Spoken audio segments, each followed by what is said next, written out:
presents by Vikram Recording Studio, Bhardachcha।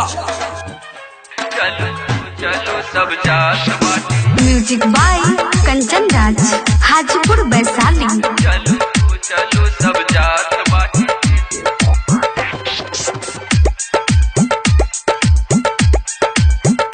चलो चलो सब जात बाटे। छठी घाटे रे माई, छठी घाटे, छठी घाटे, छठी घाटे रे माई, छठी घाटे। चलू चलू सब जात बाटे, छठी घाटे। चलू चलू सब जात बाटे, छठी घाटे। छठी घाटे रे माई, छठी घाटे, छठी घाटे रे माई, छठी घाटे।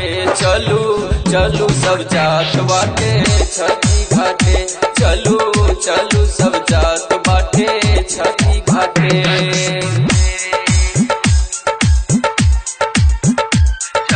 Music by Kanchan Raj, Hajipur Vaishali. चलू चलू जात बाटे, छठी घाटे। नया नया जींस पहने नयका हमहू शर्ट रे।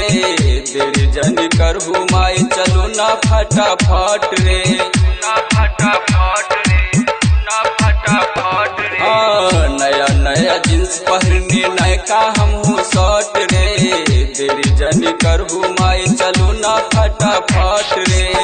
भैया भौजी जात बाटे, दौरा उठा दे माथे।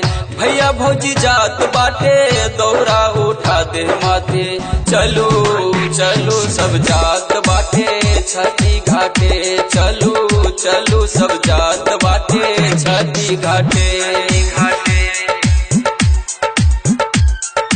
Music by Kanchan Raj, Hajipur Vaishali. Vikram Recording Studio, Bhardachcha। चलो चलो सब जात बाटे, छठी घाटे। यही बरस बरकी मम्मी आ गइल बाट में। अम्मा के दातुन देखनी रहले राली हाथ में, राली हाथ में, राली हाथ में। यही बरस बरकी मम्मी आ गइल बाट में। अम्मा के दातुन देखनी रखले रहली हाथ में। दौरा उठा दे माथे, दे दे रुमलिया हाथे। दौरा उठा दे माथे, दे दे रुमलिया हाथे। चलो चलो सब जात बाटे, छठी घाटे। चलो चलो सब जात बाटे, छठी घाटे।